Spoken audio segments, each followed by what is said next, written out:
Good morning, it's Christopher Taylor with Sovereign Harmony up on the hill. Thanks for joining me. It's Sunday, January 25th. We're going to do the astrology for the final week of January 2026. So already a month in here to this new year. And we got a big shift happening this week with Neptune entering Aries tomorrow. That is about 9:30 in the morning Pacific time, adjust for your time. And we just have a couple other things going on. So I'm going to hit on those couple other things first because I want to focus mostly on this Neptune into Aries. One thing we have happening this week, on Tuesday, Mars will join Pluto. So it'll be the final personal planet to hit Pluto in Aquarius, okay?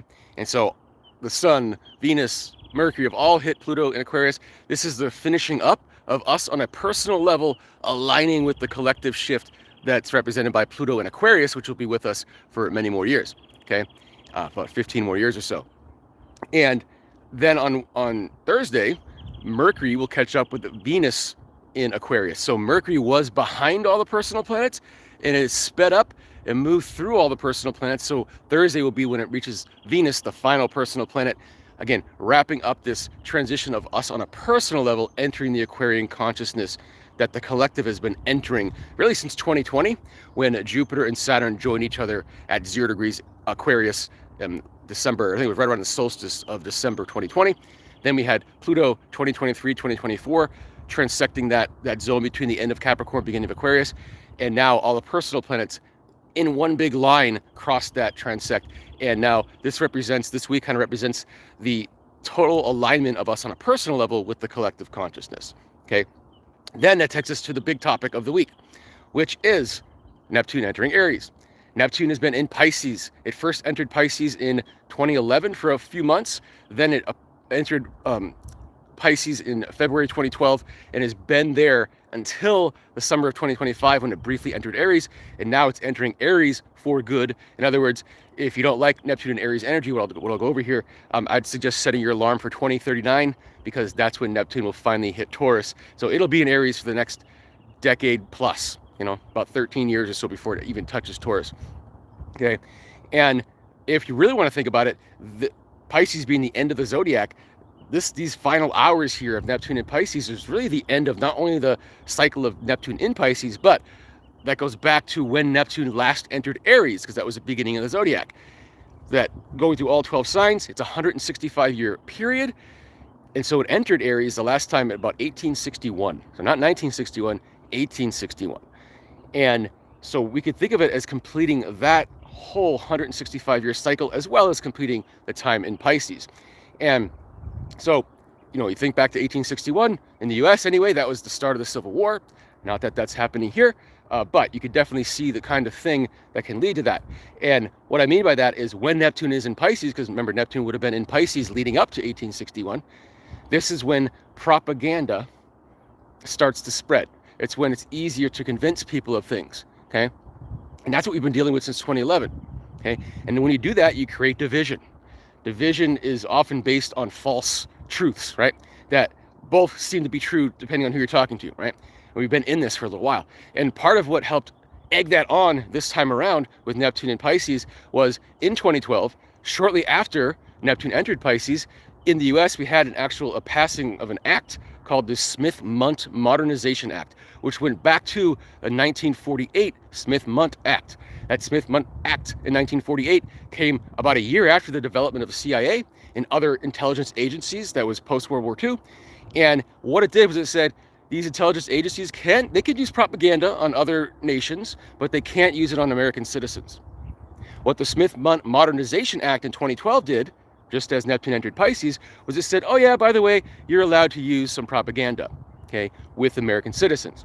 And we can see what that has led to since 2012, the huge split in belief system, in what is true, the story. Neptune in Pisces is the narrative, the story.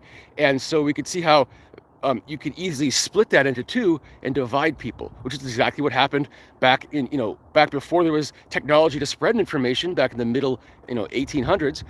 But now in this time, in this post-internet age, since 2012, it's been a whole lot easier to spread and divide with information, okay? And, but when Neptune enters Aries here, it's gonna be a brand new energy, okay? Neptune represents our whole selves wanting to land here. And we've done a lot of work in this last year, especially opening ourselves, expanding our vessels to be ready to hold our true selves. And what Neptune in Aries asks really is, it's kind of like living in a sense of the truth being the highest form of love. If we think of Neptune as higher love, then when Neptune's in Aries, it's the truth that expresses that higher love. So truth no matter what.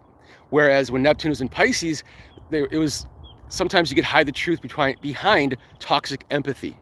So this time period in the last 13, 14 years of toxic empathy ruling the day, kind of pretending the truth isn't real and using empathy as a weapon, that's ending.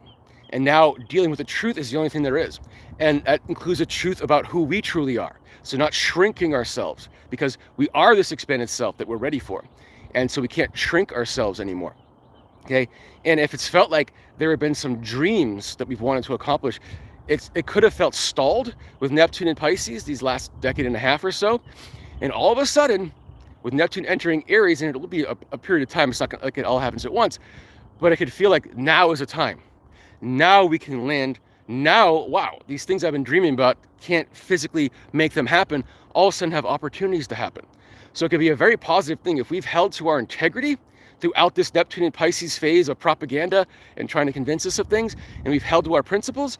This is going to be a really fruitful time of suddenly things being able to happen. And that's really the Aries energy, is things happening in the world, in our face, visceral, okay? So it can be a very positive time. Now, the negative side of Neptune and Aries is definitely this sense of wanting to infuse in reality our beliefs. So if our beliefs are based on propaganda that isn't true, that's when things like what happened with the Civil War can happen, right? And so, the positive side also of the technology now is that truth can spread easier. People can view things with their own eyes easier. So it isn't just a word of mouth thing like it would have been in the middle 1800s. So now it becomes our personal responsibility to decide what is true, to discern what is true. And when Saturn enters Aries here in a few weeks, on February 13th, the first couple of years of this Neptune and Aries transit will have Saturn and Aries with it. So it really is about developing personal, sovereign responsibility when it comes to information, the narrative, the story, what actually happened. That is up to our eyes and our ears to do that. And again, a spread of information allows that. We have the technology now, especially since this Saturn-Neptune conjunction coming up in February is going to anchor in Uranus in Gemini as well as Pluto in Aquarius. It really suggests that the power comes back to us, the information, if we're willing to look at it objectively and make our own sovereign assessments, we will be able, as a people, without any top-down dictate, decide what is true and what isn't true. And we're already seeing that happen, that kind of drift away from mainstream media narratives, a drift toward trusting more independent narratives. That's Neptune and Aries, right? Independent narratives. That is independent media, for example. You have people just out on the street filming things, okay? So this era of Neptune and Aries has the ability to unite us more than it does to divide us, like what happened in the middle 1800s. If we take the sovereign responsibility to discern with our own senses what is going on, then we can really come together. Power comes back to the people away from the top, and we'll be more able to agree to disagree when it needs to happen, and to notice that we have more in common with each other than anything at the top. So a lot more can be said about Neptune and Aries and in this transition from Pisces to Aries, but I'm going to leave it at that for now. And if you have any questions, please let me know. I'll go deeper into that with YouTube on my channel, Christopher Taylor Sovereign Harmony. If you haven't watched it yet, Saturn Neptune conjunction Aries. Other than that, if you want to look at your personal chart, I do personal readings too. We can see where all this lands. Either way, have a good week. Enjoy your Sunday. Enjoy this transition from Neptune and Pisces to Neptune and Aries. That's going to be with us for a while, and we'll talk to you soon.